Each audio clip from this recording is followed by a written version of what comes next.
guys, how are you? I know there are not a lot of you out there like watching me. Um, I know there may be a few of you that have watched and probably haven't even come back. So a lot of times I really don't know who my audience is or who I'm talking to. I'm reaching out to more people on Twitter, and just want you to know if you even watch any of my videos, if you see me doing anything, if you catch me on Xbox Live, like playing video games, um, it's it's not it's not very easy for me to be me. I mean, sometimes it's not. Sometimes it's a real struggle.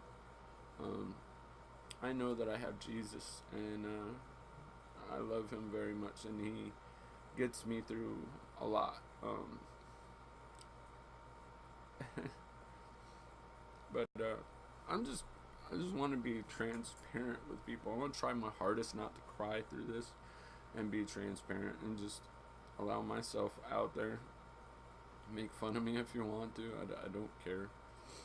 I mean, life isn't necessarily bad for me, but there are a lot of hopes and a lot of dreams that I've spent a lot of time in my life alone, and I know I'm probably not alone, but I mean, as in for uh, people that I know that have been through things, I don't know a lot of people. I've always been the type of person to share myself completely, or wear my heart on my sleeve. Um, I think maybe some people have always thought I was naive, and to me, I always felt naive was just a person um, who wants to believe, and I think that if you don't want to believe that your life could get better, that it's worse than being naive, that there's a lot worse things than being naive. Now, I know that you can be taken advantage of when you're naive and stuff like that, but I think that that's the one thing that Jesus teaches me that's built into this world, that will constantly come against you, try to beat out of you any hope that you have for a better life. And I think, guys, you gotta admit to yourself sometimes, you know, what you wanted something more than just cars and a different girl every week, or whatever it is that you're into, or what you think, or what you talk with your guy friends, or what your popularity status is about. It's like you're the guy that gets the girl, or gets the girls, or always has the B word, you call them. I'm not that type of person. I never have been that type of person. I've been through a lot in my life. Um, Not that there aren't people out there that haven't been through way more harsher things than I have, but when all you know is your life, and still, I mean, you get to experience through TV and through video and stuff other people's like terrible things out there or whatever, which gets to the point where you just don't want to look at that stuff anymore, because it scares you for your own life, and you want to keep positive. So I just wanted to be transparent with anybody who just shows up in my videos, because I don't really have a lot of people following me, and lately I've been feeling like Jesus is gonna do something in my life, that all those sad tears that I had, those ain't nothing compared to the tears that are gonna come when I'm happier than I've ever been, because you know you hope and you believe, but when something happens for you, sometimes I can remember getting this Fiero, and it was like the first sports car, the nicest car I had. Now I felt a lot different in this car, It had nice tires, it had a nice stereo in it, had a sunroof and power windows, and I felt like somebody in this car, and the sound system was real nice, and I was like one of those younger kids who listened to New Kids on the Block all the time, and I wasn't gay, but I got made fun of like I was gay, so I've always had, the hardcore guys, the guys that were more popular and got the girls because they were dickheads. I didn't, I didn't, I wasn't that guy. I had a girlfriend who was 18, I think, when I was. No, wait, she wasn't 18. When I was 18, my girlfriend, she was younger than me, but she she she thought I was attractive, and a lot of girls that thought I was attractive, but it's like when I opened my mouth, you know, they kind of didn't like me anymore. I even had a couple girls in high school say, I liked you until you started talking. So I've always had things coming against me my whole life. Um, I had popularity, but my popularity was only with young people. I never had popularity or even just invited in with anybody my age ever. Even when I went in the army, I mean, the the guys in there just didn't like me much. I was sensitive, and I don't even know what I was doing in the army, but I made it through my basic training. Um, there's a lot of things that I've gone through. I was born in 1973. I was a blue baby. I was probably, pretty special to my mom because I got rushed from the Rome, New York hospital to the Syracuse hospital. Um, I had an awesome childhood. I had lots and lots of toys, and we had big Christmas trees and nice house. Wasn't rich house. My parents liked to rebuild houses and stuff, so we had like a 3-story house, which was awesome. I had every Star Wars toy that there was, and I've never ever been able to grow up. And as an older person, it's kind of like I'm going through what I went through as a kid. Everybody wanting me to grow up still. And when I watched Robin Williams uh, in the Actors Guild, and he just took over the stage, and he was like childish the whole time, I was like, that's who I am. I'm just not famous, and 20 million people don't love me, And it doesn't bother me that 20 million people don't love me. I mean, it would be nice if I could do what I love to do and people found me interesting enough. I know that I'm not a girl, and even if I was really attractive as a guy, I'd still have to work harder than, a girl who's pretty. And, that's not to downplay any girl out there, because when I see a pretty girl and she's doing vlogs instead of working at a teddy bar, and she's doing vlogs instead of, and she's making it, and people, believe in her, and people watch her and stuff, and she makes it. I promote that. I promote that all pretty girls stop doing what they're doing to make money in those ways, and just, guys want to see you if you're pretty. I mean, you got a pretty face and pretty shape. They're going to want to see you. You can keep your clothes on. They'll still want to come and check you out. And there are a lot of guys out there who are going to check you out not only for your looks, but for your personality as well. I think a lot of guys are attracted to women in a sense, like when you grew up as a little baby boy, and I look at pictures of my mom when she was young, and now I look at like the type of girls that I'm attracted to. I feel like I'm in love with an image of my mother, and that's in a way disgusting, but in psychology that's normal.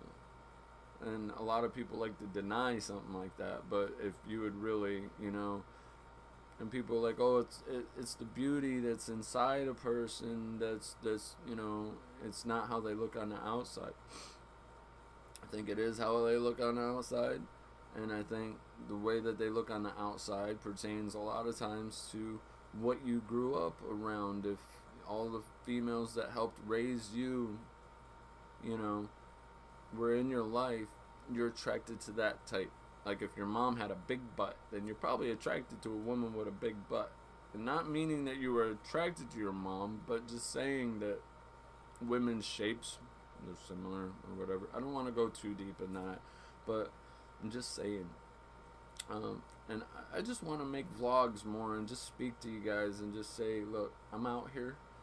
And sorry, I was watching somebody's vlog and it just touched. My heart always gets touched by things, and I cry.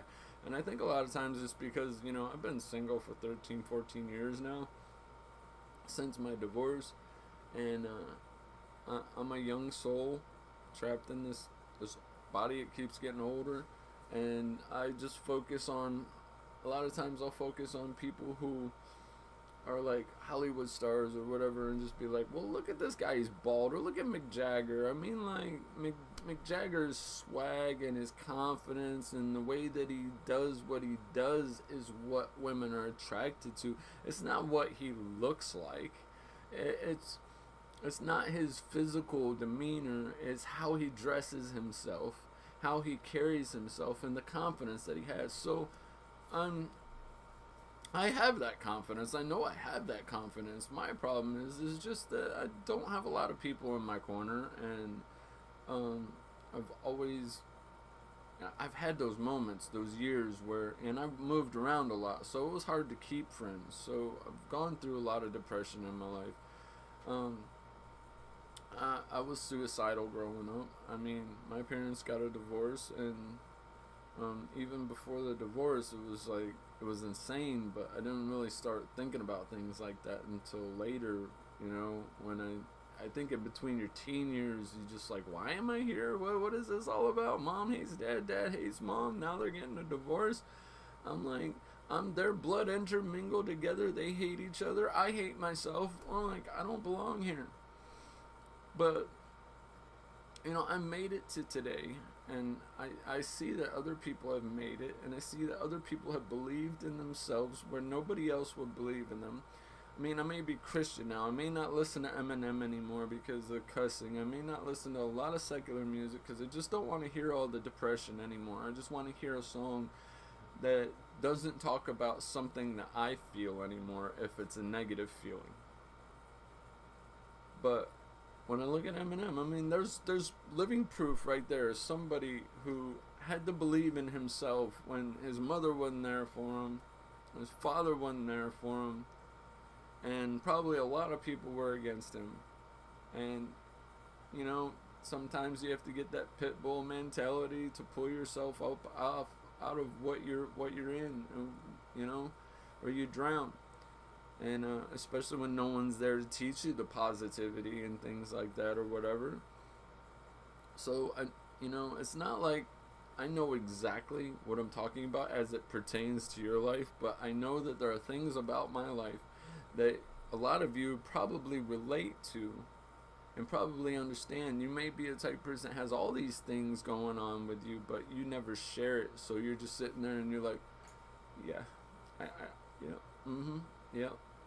I do that all the time. When I hear somebody else's story and I cry, is because I feel that I understand that I want to help you guys. If there are any of you guys out there who ever want to kill yourself, I mean, like, your life is truly worth it.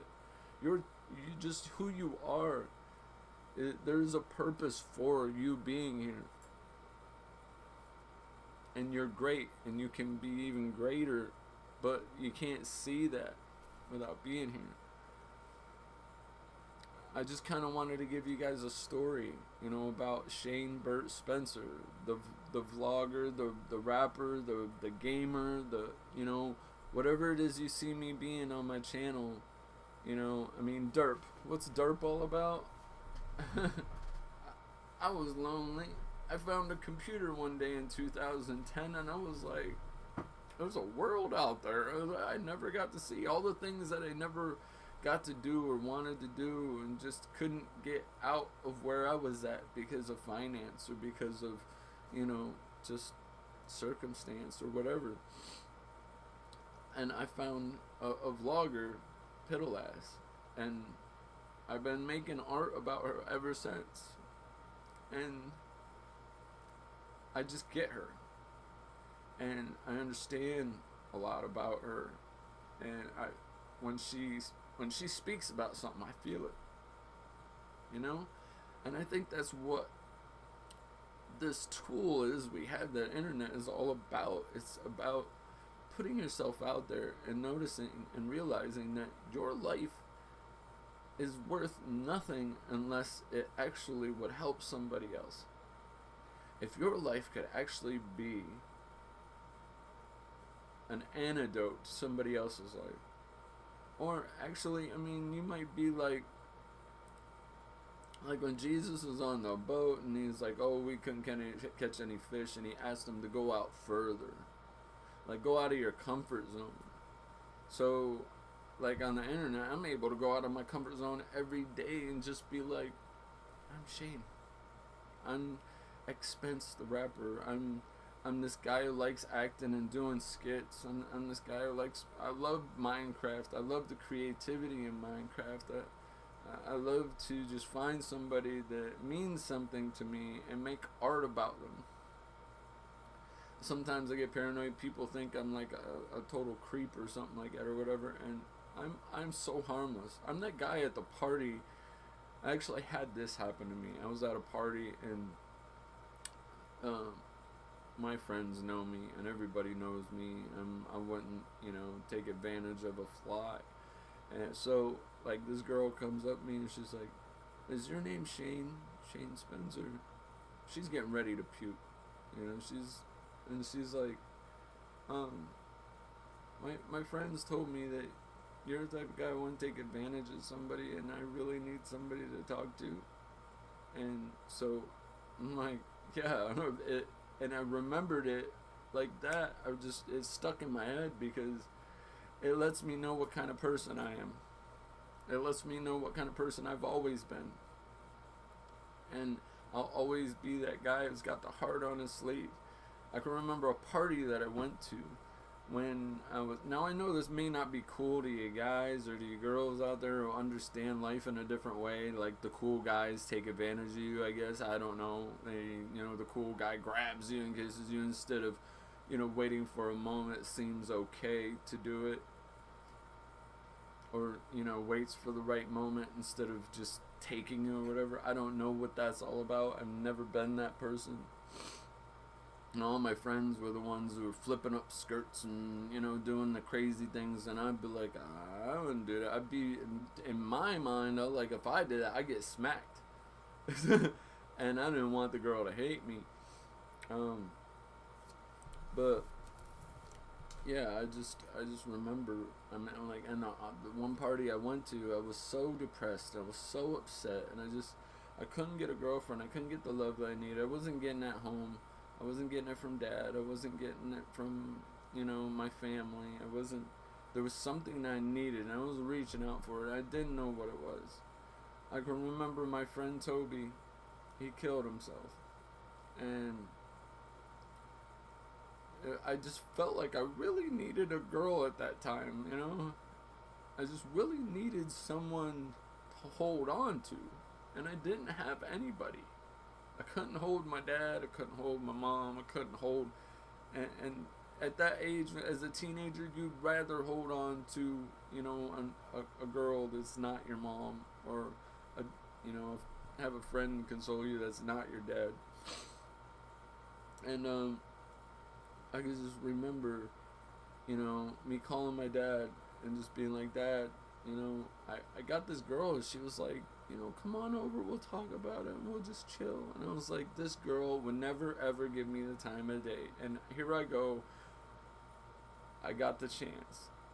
And I called my dad, and I'm like, Dad, please, just let me go over her house. I'm like, I feel really, really, really sad right now, and I just want to talk to this girl. Can I, and he's like, no, get your ass home. I got so upset. I just slammed my head on the front of my car, and I think I still have the scar. Sometimes I wonder if that's why I'm losing my hairs, because, like, when I got upset, when people hurt my feelings. Instead of hurting them, I would hurt myself. And I don't do that anymore. But my feelings get hurt real easily. And my dad used to make fun of me, and he would, while I was crying, he would just laugh. He would just stand in the doorway and laugh. And I mean, I don't even know how.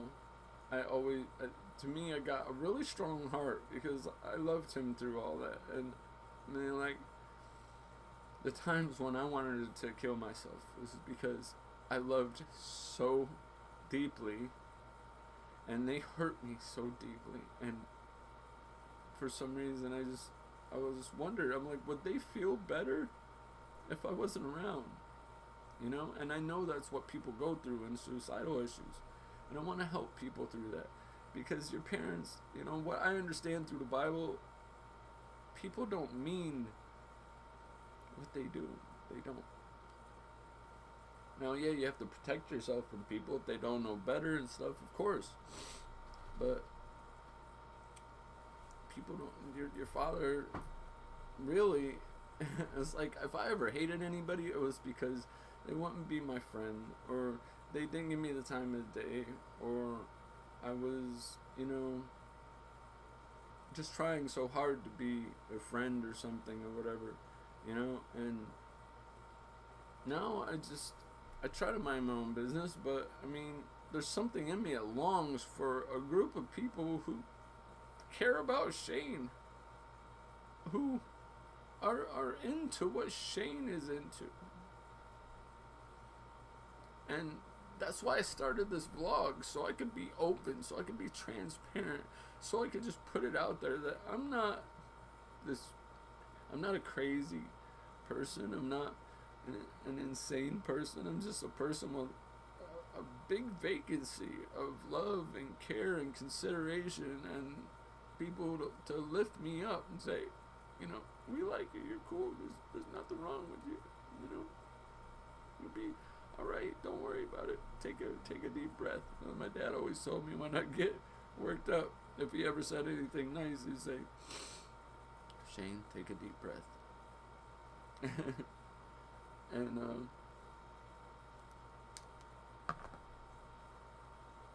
I'm sorry, but I can't be sorry about this anymore. This is just me being open with people and just saying, hey, we all go through this. I'm here for you. I got a channel. I got a discussion tab on there. If you want to talk about something, you know, I don't care if you're an asshole or you're the nicest person in the world. If you want to talk to me about something, I'm here. You know, we can be each other's psychologists and bounce our feelings off of each other and our opinions off of each other and our ideas and our dreams and our aspirations. We can help each other out. We can be the reason why each other may live past the next day. Besides, with me, I got Jesus when I ain't got you, and when I ain't got them or anybody else. I got Jesus, and I'm gonna live because I got reasons to. You're a reason for me to live. Even if I didn't have a daughter, I didn't have my mother, I didn't have any of those other people, you people are my reason to live and overcome all this bull crap in my life. Because if I could help you live, I know that my life would get better. If I could help you understand something that you can't understand feelings-wise, I know your life would be better and my life would be better. We could be the purpose in each other's life. I ain't worried about blowing my nose or anything else because it's a reality show, right? That was like straight up reality, you know? But there's plenty of story to Shane b.spencer. There's plenty of layers. There's plenty of things in there. And I know there's a lot of you who have like anxiety. My mom has anxiety. I think sometimes what I have is anxiety, but I like to deny the things that come against me. It's like, oh, you have anxiety. No, I don't have anxiety. I get worried a little bit sometimes, and what I have to do is go back and listen to Joseph Prince or read my Bible or listen to God speaking to me inside of my mind and my heart, telling me, Shane, you have nothing to worry about. You're okay. You're just crying a little bit. You're getting it out. What I'm doing is flushing out all the toxins in your body, and you're just remembering all the bad times in your life. At the same time, the toxins want to come out, and you're crying, and you think that you're crying because of all this pain in your life, and you're not. See, I feel like the devil, he does this thing with emotion with us. And then when we're like tapped into listening to music 24/7 that talks about a sad moment or a bad moment or a scary moment or what have you, and we put that in constantly, day in, day out, we get trained to expect sorrow, to expect sadness, to expect depravity, to expect problems, to expect things not to go right. And we never sit there and just catch on to the part of the Bible that says, ask that mountain to be moved, and if you have faith enough, it would just move right out of your way. I choose to believe and speak better things over my life. I speak over my life and your life. A better day tomorrow. A better day without anxiety. A better day without the financial lack. I speak things into your life as if it's just going to happen because I spoke positively while you were listening, and it went into your brain and it attacked every negative morsel that's inside of you that says anxiety, worry, oh my God, this is happening. You know, when the devil knocks on your door, if you ignore it and don't let him in, you're fine, you'll be fine, don't worry about it. But when you let him into your mind and you start thinking worries and this and that, I've had so many things come against me in my life. And the stuff that I ignored never, ever, ever took any kind of foothold on me at all. The only things that ever took over or took a foothold on me were the things that I started to ponder if it could happen. If this bad thing could happen to me, then it happened. Did you ever even... I mean, people like to think in their imaginations and in fantasy and all that, right? Did you ever think maybe that our thoughts actually have control over the world around us? And that if I started thinking, there's nothing wrong. If I put a smile on my face and just stopped crying and just took some deep breaths and just thought about a positive thing, just went away from, like, even if I'm on Xbox and somebody kind of like scares me or whatever, you know, I was talking to some kid about Jesus, and you know, I was playing some Christian music while I was playing my video games, and he's like, oh, I like that song, dude. We sing this song in church. I was like, oh, you go to church? Cool. It's like, oh yeah, I remember you told me the other day you go to a Christian school. And I was telling him how this and that, and then some dude comes on and he's like, dude, man, it's like 5 o'clock in the morning. I don't really need to be hearing about Jesus and all this stuff or whatever. I was like, that's okay, man. I'm just going to turn my volume down so I can't hear you, because I don't need to. When I start getting nervous, you know, people are coming against me and stuff or whatever, what I do is not give them any foothold. Turn the volume off. I go away, walk away. I was at my church, and this one guy started getting an argument with me that imagination isn't something of God or something like that or whatever, and he was really, you know, I was like, I'm not gonna argue with you. And he's like, I'm not arguing, and I was like, it's fine with me. I gotta get in there, dude. We're praising. You know, have a good day. And I remember somebody telling me later, you handled that very well. It was like a lot of times, the minute I get afraid of something, I was like, turn around, about face, and walk right out. A lot of times what the devil does is, if he can get under your skin, if he can get that anxiety over you, he's going to keep on doing that to you. It's like a bully who can get your money. Every time he comes to get your money from you, if he can get it from you, he's going to get it from you. If he can make you cry, he's going to make you cry. You have to go away. You have to get away. You have to go and find somebody. You have to avoid the negativity. You have to just cut the negativity off. You have to ignore the negativity, because That negativity, the only way that negativity is going to keep burning is if you keep fueling it. Say someone comes against me and says, I don't like the way you're talking. I'm like, well, I don't like the way you're talking. Well, I don't, and it's going to go back and forth, and it's going to go back and forth, and it's going to go back and forth, and it's going to escalate, and it's going to get higher. It's going to turn into a fight unless somebody gives up. And a lot of times, if it gets so bad, I just give up and walk away. And that's it. I don't need this. God bless you. Have a great day. I'm out. And I think that's what we need to do with anxiety. I think that's what we need to do with worry. Don't let things get the best of you.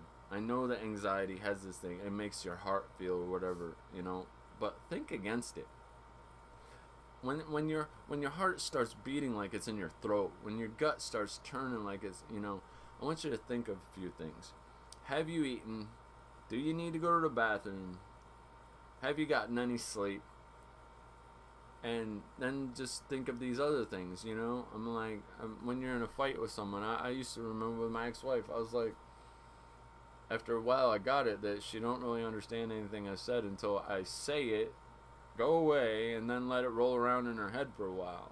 And then sometimes when you're in an argument with her, you realize whether you're hungry or tired or whatever, and the best excuses are, I'm sorry, I didn't mean that, I really had a long day, I apologize, you didn't deserve that.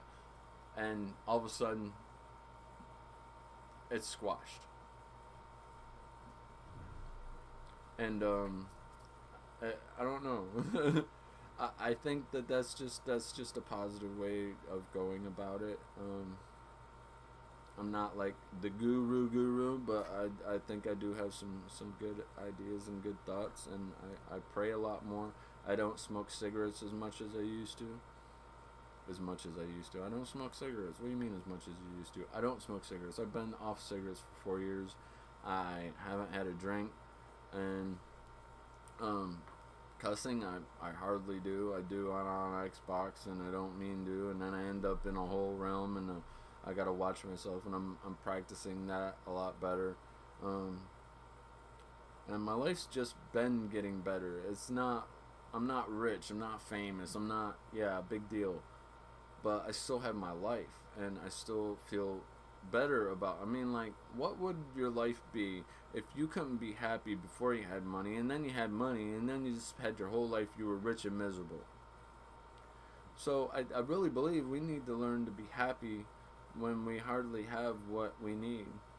And then when we get something, it'll last a lot longer because we'll know how to be happy in moments when, it doesn't matter if you're rich, you're still going to have to wait in line. You might be able to get through it or whatever, but that's just unfair to other people.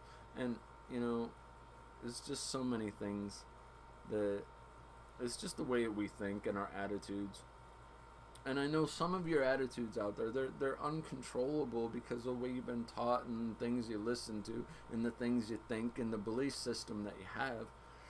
But until you decide to say to yourself, look, this is something I don't want to do. This is something I don't want to be. This isn't, you may go through tears. You may go through anger, hostility. You may go through a lot of that stuff. But the first step is just deciding that you don't want to be that person anymore. And just starting. Because, your life is worth it. My life is worth it. I might sit there sometimes and be like, God, I need somebody in my life. I'm like, could I please have my life companion? You took my rib. Can I have the exact rib that you took back? Because I know if you gave me the exact rib, I would feel more complete. Because he took a rib from me and made her into a girl, and she ran off, and I haven't seen my rib since. And if I got my rib back and put it back in there, I'd probably be like, I feel like I could sleep. I think we don't like to sleep because it's the loneliest place on the earth. There ain't nobody in it but us. Ain't nobody gonna meet us there, and there ain't nobody to talk to when we get there. It's a lonely, lonely place. And I think if you had the right person to meet in bed with and be married to, you would sleep a lot better. I think I'm getting a phone call.